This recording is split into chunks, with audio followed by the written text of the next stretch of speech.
If I was in his shoes, I would resign. Oh. Let's be realistic. You think a truthful man will resign? I would resign. That should be the first thing. Yes. Everybody knows that it is illegal to have bangi. But I don't think there's a place in this country people would raise their hands and say hakuna bangi. That is what will happen to Mogoka. Did you listen to the Hot Breakfast this morning? Here's what you missed. Who's back from paternity leave? Oh yeah, the man himself. From Buhalalire. Makofi kwa Obuya, Makofi. Asante. How you doing, brother? Niko sawa. Boy or girl? Girl. So this is number 17 or? Sisi hatuhesabu kwetu. You just have a big house and you build like like you make ugali. Yeah. It's so huge. The people are seated around it. If it's a circle dining table, they can't see who's across the table. So when you're done eating, hata wewe uko hapa. Hata wewe uko hapa. Sisi kwetu kisha fariki ndio sasa utajua ulikuwa na bibi wangapi, ulikuwa na watoto wangapi. But in between, no. Hakuna kuhesabu. No. Unaendelea tu ku. You just say from the next house. I think I got another one. Welcome back, Abuya. While you were away, thank you, sir. Fanya Mambo has been fanying a lot of mambo on the show. Yes. I'm telling you, man, you cannot make this stuff up. There's never a dull moment in Kenya. Sasa tu Fanya Mambo, karibu sana. A very good morning. Thank you very much. Good morning to you too. I'm happy to be here. Thank you. Let's start with the man, Obuya. We've been talking about this man for months. The truthful men. Riggy G. And the weekly top 40. Just sounds like it goes well like that. Things are not looking so good for him. I think he has been cornered, and whatever that is happening, there's this group of young thugs in the UDA wing of Kenya Kwanza, akina Ndindi Nyoro, Kimani Ichung'wah, Sudi, Murkomen. I think they've just decided, and now they're talking about generational change. They want leadership to change from the age of Akina Gachagua to now the age of Akina Murkomen and Sudi and Ndindi Nyoro. And Rigathi is a worried man. He's a worried man because he thinks, he assumed that he's going to get the mountain, the kingpin. He'll be the kingpin of the mountain after President Uhuru Kenyatta left. But that assumption is now not appearing to be coming true. And so the young thugs are on his case. They are trying to push him out, and they appear to be having the president's blessing. The president has not been speaking, has not spoken about it directly, but when he speaks by inference and reference, it shows that the blessing, he has given those young thugs the blessings to go and attack Rigathi, and they are not mincing their words. If you hear Sudi speaking, for example, if you hear them answering my brother Malala, SG, who appears to be in Rigathi Gachagua's camp somehow, they are trying to tell him that, even Malala, they are trying to tell him that you don't belong in UDA. Between the president and his deputy, what happened? Nothing went wrong. I think first and foremost, Rigathi made the biggest mistake of his life. You don't go into a political party like you're going into a church. They were told, come as a region, come with your party, come with Jubilee, negotiate with UDA. You see, President William Ruto was wise, because when he was joining Jubilee, he came with his URP party, the horn and the yellow and everything. So he had a bargaining chip. I mean, right now, even Musalia Mudavadi with his party that has 5 people is more respectable than this person, because, he has 5 MPs, I think. Yeah. No, not Mudavadi doesn't have 5, actually. It is Ford Kenya that has 5. Yeah. Musalia Mudavadi, his senator is from another party, his governor is from another. Even his own MCA in his own ward is from another party, by the way. Think UDM or something. He got nothing in his place, and I don't know what he brought to this government. But that's not the case. Rigathi should have come. And then, he told Kenyans things that Kenyans even got surprised. He said, William Ruto is a gentleman. We have agreed with him. No need to sign anything. And then we were looking at him and saying, gentleman. Then we remembered Youth for Kanu 92. We remember the history of William Ruto. And we said, let's wait and see. So he's ripping. But more importantly, nobody is looking at it from the angle of President William Ruto. And from the angle I see, William Ruto has gotten a deputy to himself that he was to Uhuru Muigai Kenyatta. The very exact kind of deputy that he was to Uhuru Muigai Kenyatta. Kama is that thing they usually say. Yeah. It's coming back to him. Because Uhuru Muigai Kenyatta would say, Musitangatange, he would tangatanga. He would be told to do this, he would. And now he has a deputy who is exactly like himself when he was a deputy. And I am happy. Because now he's seeing a replica of himself in Rigathi Gachagua. Only that Rigathi is more aggressive because he even started it in his first term.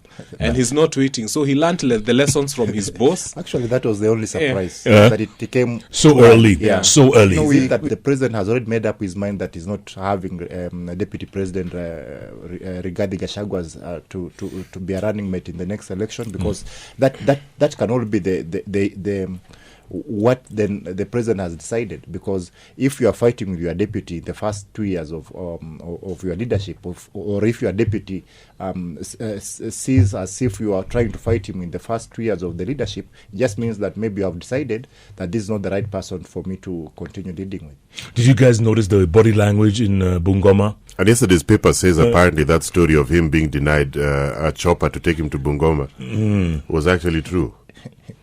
He was, you see, the problem with us, we are looking at a symptom of a disease. Not getting a chopper is a symptom of the bigger the disease.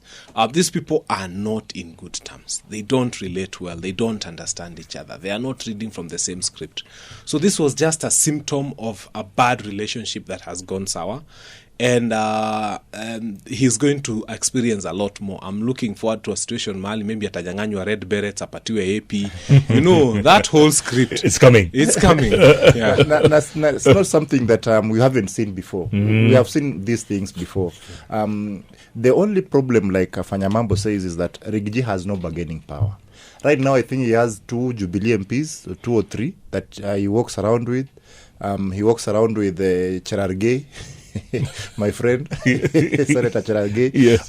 We don't know if he's a friend or if he's a spy in the Rigathi's camp. So it could be both, actually. It could be, he could have been assigned the role of being a spy in Rigathi's camp. Just go there wherever he steps there, so that you tell us what is happening.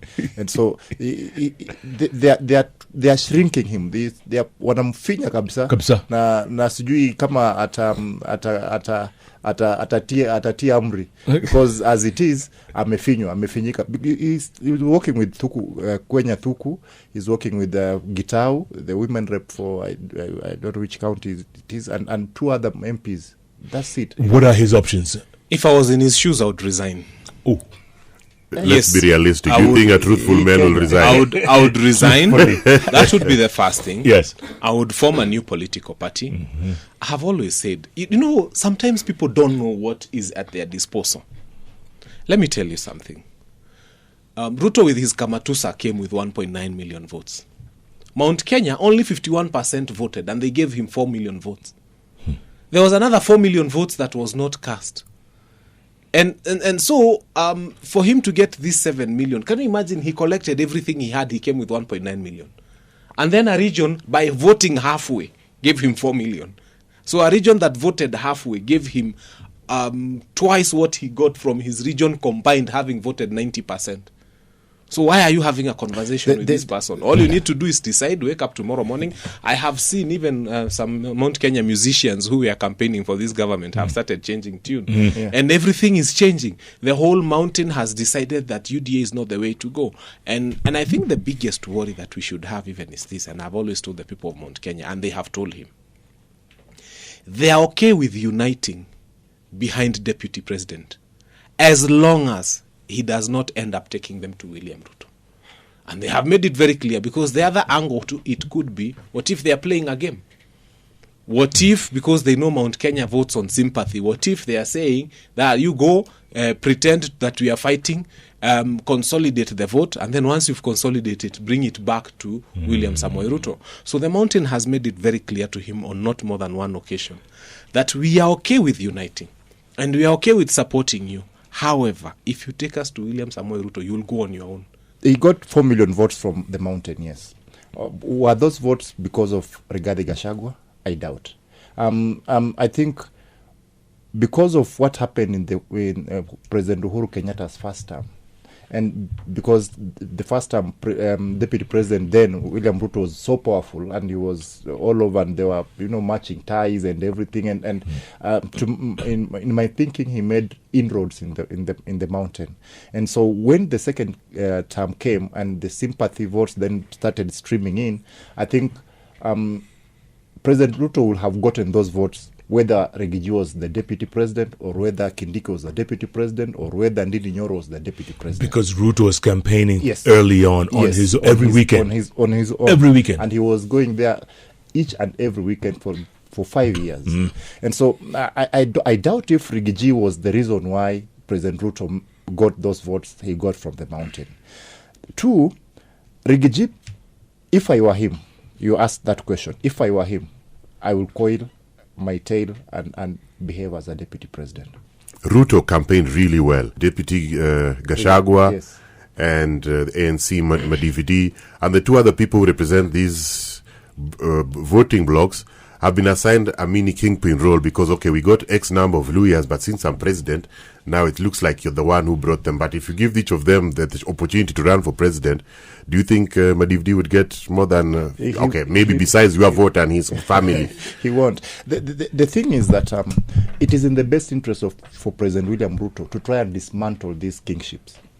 He doesn't want to go through Rigathi Gachagua to go to the mountain.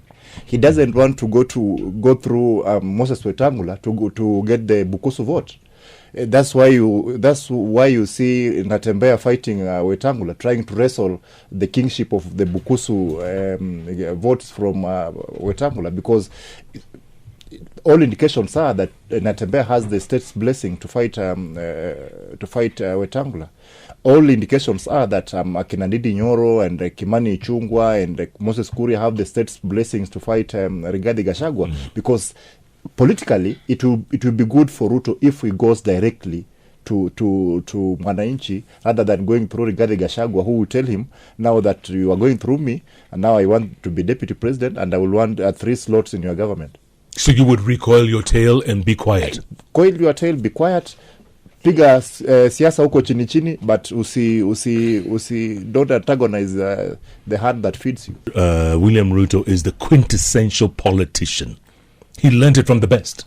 From Moi, from Raila, from Uhuru. He learned it from the best. From Kibaki. You see, being a politician is one thing. But the country, where the country is right now, I don't think there's anybody in their right mind who is happy with this administration, including some of those people who speak for this administration. And I sit with them on panels like this, and they tell me, once we leave the door, I don't even know what I'm defending, because this government looks like they've lost everything. So I can tell you, Kenyans are disillusioned and Kenyans are unhappy. And I'm telling you, if an opinion poll was to be done today, or if an actual election was to be done today, and people were voting for or against this government, I don't even think they would get 15% of the votes that would be cast. I happened to visit Eldoret the other day, and the people of Eldoret were telling me, nyinyi wa Kikuyu ndio mulituweka hapa. Because they were thinking the bulk of the votes that William Ruto got were from us. But how do I start telling them I didn't vote for William Samoei Ruto? But the people of Eldoret are telling me, nyinyi wa Kikuyu ndio mulituweka kwa hii shida. So now, if that is happening in his own home turf, then you can imagine what is happening around the country. I don't think this administration would get any votes in the coast. In Western right now, it's a decision made. This administration is not working for us. So it's one thing to be a good politician, but people never forget how you make them feel. But at the same time, people are very short-sighted. What happens this week, next week, what how? No, you just But Gava has been consistent with doing bad things every week. This one. When elections come, unfortunately, when elections come, we don't remember these things. It's just about my tribe and Napesa. And if that person Eldoret thinks that Fanya Mambo is persecuting President William Ruto, who is coming from his tribe, they will go for Fanya Mambo's throat.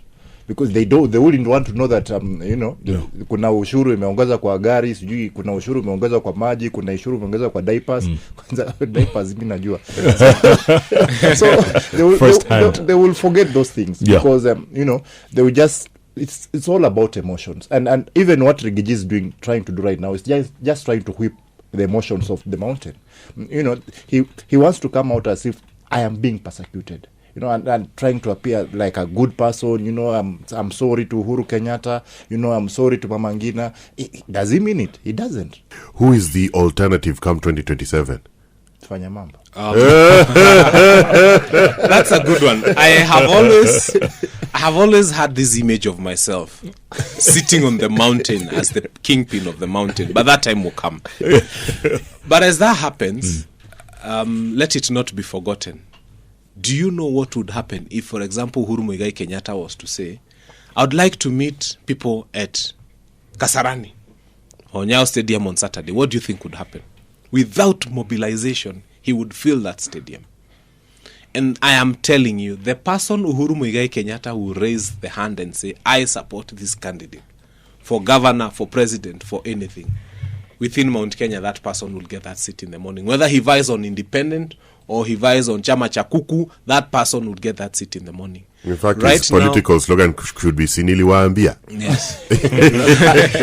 So right now, Uhuru Muigai Kenyatta holds the card, and whoever he supports for whatever seat within Mount Kenya and for the country will have a very big upper hand. Abuya, do you agree? I know there are regrets. In on the mountain as to some are literally regretting why they supported this government. But I doubt if the hate that was created for Uhuru Kenyatta has disappeared that quickly.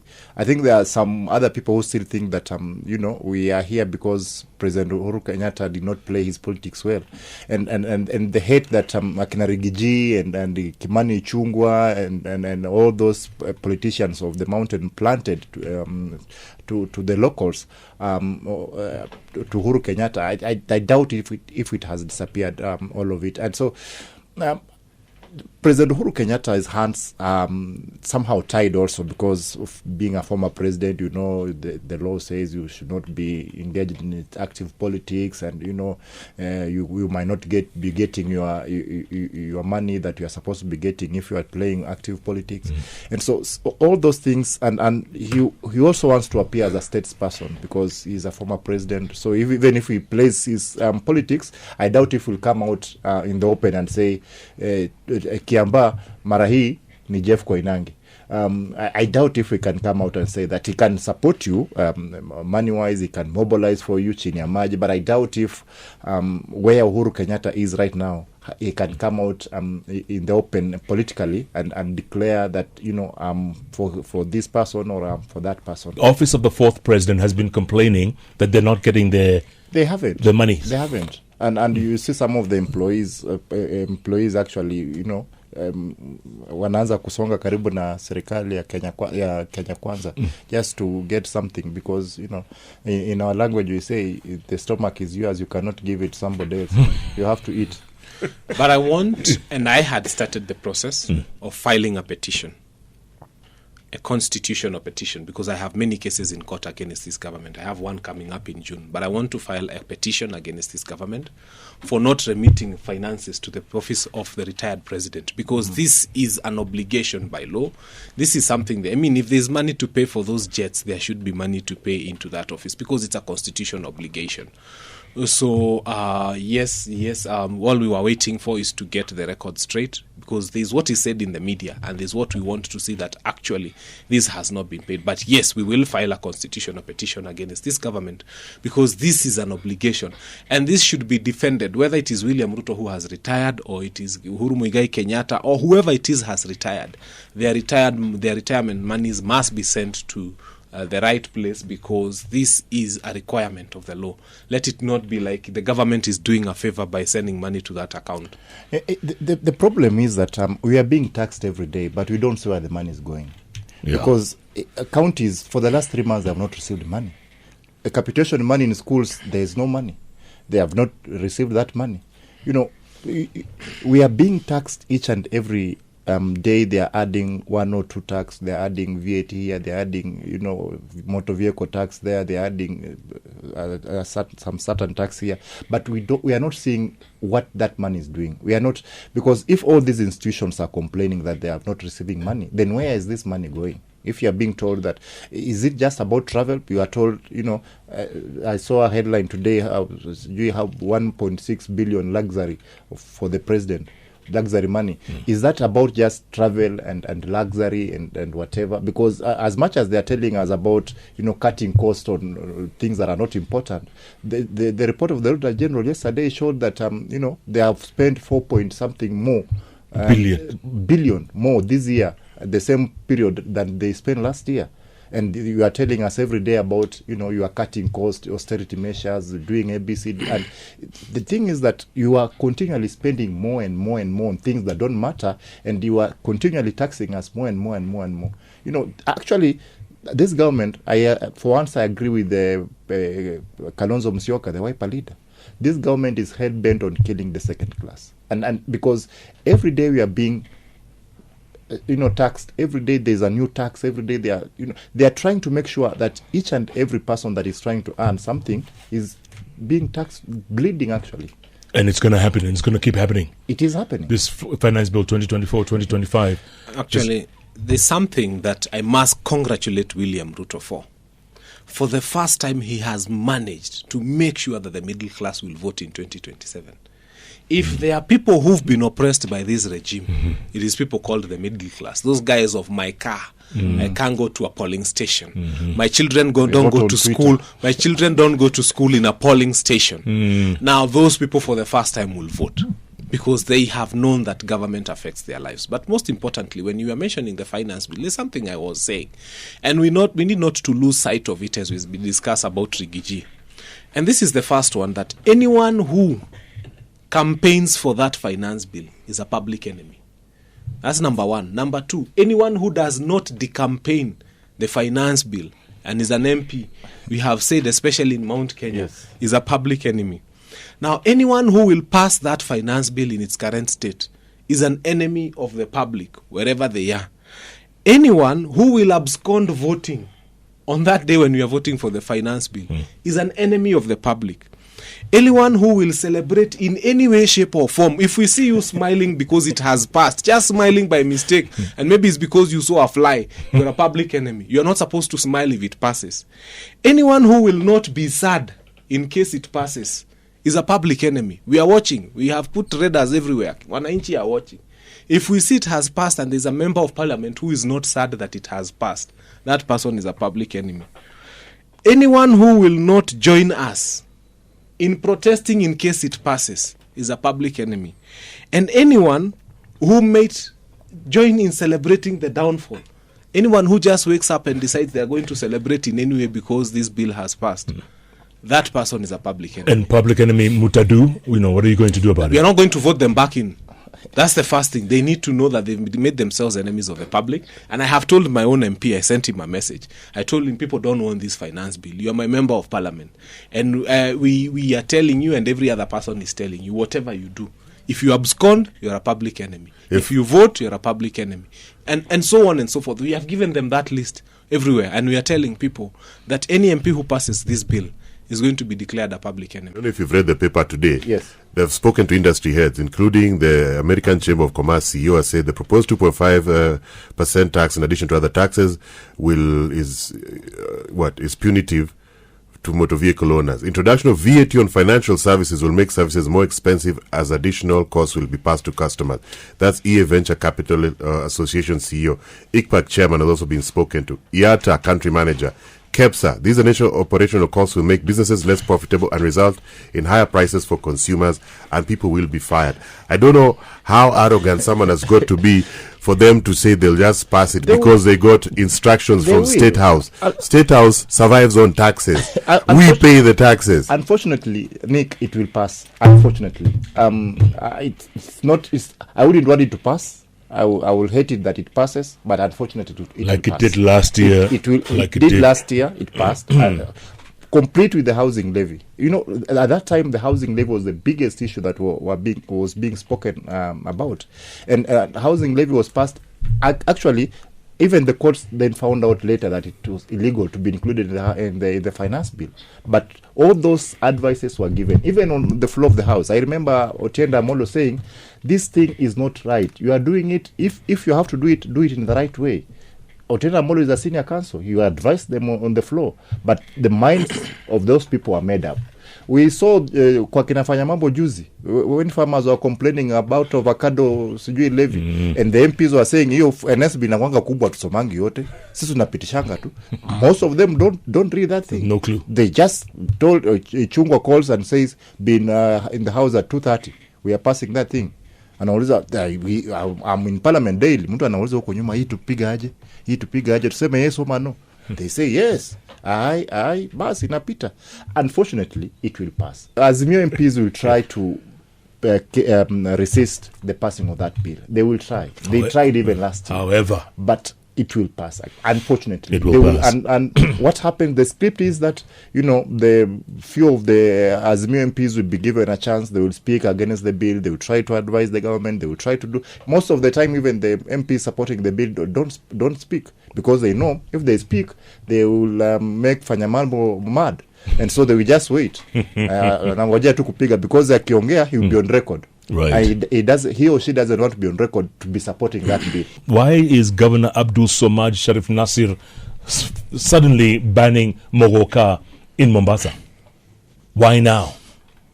He's doing those things that don't make sense. I've always asked Kenyans, is there a place in this country, one county that can raise their hand and say there is no bangi in their county? Yes, it's a banned product. Everybody knows that it is illegal to have bangi. But I don't think there's a place in this country people would raise their hands and say hakuna bangi. That is what will happen to Mogoka.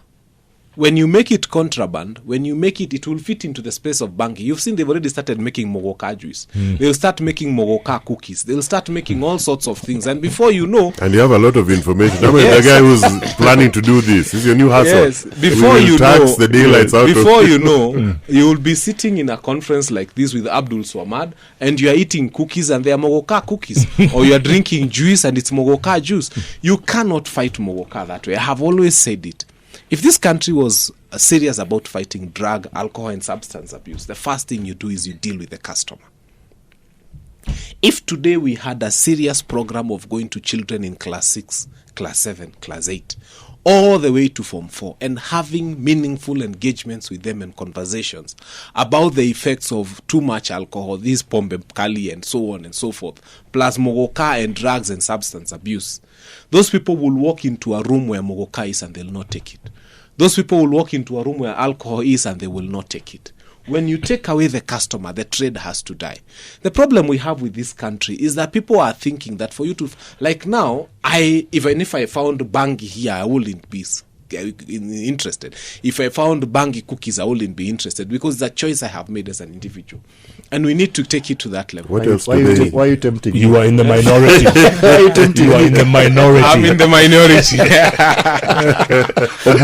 I love that. So this is what I'm trying to say. So Abdul Swamad is fighting the wrong fight and he's fighting it from the wrong place because he thinks the problem is the product. And I will challenge the parents wherever they are within Mombasa and the whole of the coastal region. You need to be the father or the mother who will reduce Mogoka consumers by 1. And that 1 is your son or your daughter. Or 2, if you have 2 or 3. I have always made a solemn duty to make sure that my son becomes that one less person who takes alcohol, these illicit brews, and who takes Mogoka and smokes bangi. If every parent was to refuse with their child and fight to retain their child on the sane and sober side of life, this problem would not be there. Those parents who are making noise, why are your children going to choose Mogoka over everything else? Because it's you, cheap. the parents, have the problem. Because it's no, cheap. you need to have gotten to a place. You are idle also. No, they needed to have gotten to a place where their children would not care if it was on the table or not. So the parents haven't done their jobs and they're taking that job to the governor. But you know also, Mtachoka. I think also some of these governors, where they're coming from is because youth there spend their whole entire time consuming drugs. Because it's not just Mogoka that's there's also bangi, heroin, cocaine. It's all there. So there's a lot of idleness and they never really talk about what the youth can do. It's always about launching buildings and projects that are not sustainable to keep the teenagers and young adults occupied. If you find 10 youths, 5 are unemployed, and maybe 2 are the ones who are on formal jobs. The 3 are the ones who are hustling, and then 5 of them are just there idle. Now we learned this from class 2, that idle mind is a devil's workshop. And so once you are idle, you have nothing to do the whole day. Unaamuka, unaoga, unaenda kijiweni. Kijiweni is now stone. Yeah, kwa stone. Unadunga hapo. You have to find something to do. And I doubt if banning Mogoka will be the best decision to make. I will just make it be more difficult for the Mogoka to be accessed, because once I am idle, I will obviously go for something to make me, pass my time. And then kwetu Mogoka hakuna, because in where I come from, ukichu you have to measure. So na Mogoka naambiwa unachu alafu unatema. Sasa Buhalire ni pangi ndio iko mingi zaidi. Pangi iko mingi. Kwetu you cannot chew and spit out. You have to swallow. You have to swallow, and that's why Mogoka and Miraa cannot never be sold in Western and maybe Nyanza. It can't work there. But that we have illegalized things. Hata kwetu changa is illegal, and but it is there. People are brewing changa every day. It's an economy on itself. Even where Nick comes from, it's an economy. People go to school because of selling changa, and so I doubt if making it illegal is the right thing to do. I would have hoped that the MPs will come up with laws to make sure that accessing that product then just becomes more difficult. Because because the fact is that people will take alcohol, and there's nothing wrong with taking alcohol. There's nothing wrong even in chewing Mogoka. There's nothing, absolute nothing wrong with doing that, as long as you are doing it in the measures that are acceptable. For as long as you are taking enough alcohol, you are not being abusive to the alcohol, you are okay. And alcohol is an economy. If you removed alcohol, if you removed all the customers, like Fanya Mambo is saying, our economy is also going to get a hit. So you do it in moderation. Moderation. That should be the keyword, moderation. I've always told people, if you look at the Kenyan constitution, it's too bulky. Go and look at the American constitution, it's very small. We just have bad manners. People who have horrible manners that you have to regulate everything. Like now, you even had to come up with laws on corruption. Corruption is theft. It's theft. This is a thief, but because he's stealing more money, now you come up with the Anti-Corruption Act. I mean, the penal code is enough to deal with someone who is stealing public money, but you had to come up with the anti-corruption stuff. I keep saying, we are drowning in laws. We don't need more laws. What we need to do is to start changing our people. And it is incumbent upon the parents. I have always told them, now you are dealing with Mogoka. There's a lot of drugs. There's a lot of alcohol. There's now young people are taking vapes. I am getting to learn on social media that now they are even soaking tampons in those drugs and then inserting the tampons. So if you go to school, are you going to tell the girls now, remove the tampons from inside your bodies? A lot of these things is happening. So when you fight the drug itself, when you fight Mogoka itself, that's how now people, when you fight cocaine, what are the young girls doing? They soak it in the tampon and insert. And it becomes even more potent. So now, are you going to start undressing them to see what is inside there? They have to get to their point where they choose and say, I will not have cocaine, whether it is hidden or in public. And that can only be done by speaking to the consumers themselves. As I said, within Mount Kenya, we need to get to a point where we deal with the customer himself. I have always insisted on that. And by talking to the customer, I don't mean tell them don't drink. It's about telling them that you take a kilo of meat and then you take 3 beers. It's not a question of don't completely drink, but tell them that there are specific alcohol brands that will destroy you. Because that you see pombe ni poison too. So they need to know what is the right alcohol to take and in what quantities. I have never said that people should never drink alcohol. But I've always said that if we talk and change the software of the consumer of the alcohol, that person will be a healthy person. In Germany, for example, it's very normal to have a beer for breakfast. You have breakfast and you have one beer and you go to work. Guess who's going to Germany next month? So we need that kind of culture where people know that you don't abuse alcohol. You can take 1 or 2 beers and life goes on. So I have never campaigned that people should never take alcohol, absolutely. But I have gotten to the point where we need to talk to these people to take alcohol responsibly. Unajua shida ya watu wetu wanakunywa pombe badala ya kazi. and they are supposed to kunywa pombe baada ya kazi. Sasa wanakunywa badala ya kazi, and that's where the problem is. Tukifika hapo Jeff kwenye Fanya Mambo anasema hapo unachukua tot mbili unakunywa, you are done. You know wazungus do that. They take 2 tots. Imetosha. Wako sawa. Wako sawa. Wewe unataka kupambana na mzinga peke yako. Ndio malize. Unakunywa kulewa. Wala anakunywa for health reasons, wanakunywa for all those other things. Una compete with yourself. Yes. Unataka unaona mzinga imefika katikati unasema acha nikunywe tot zingine mbili nilale.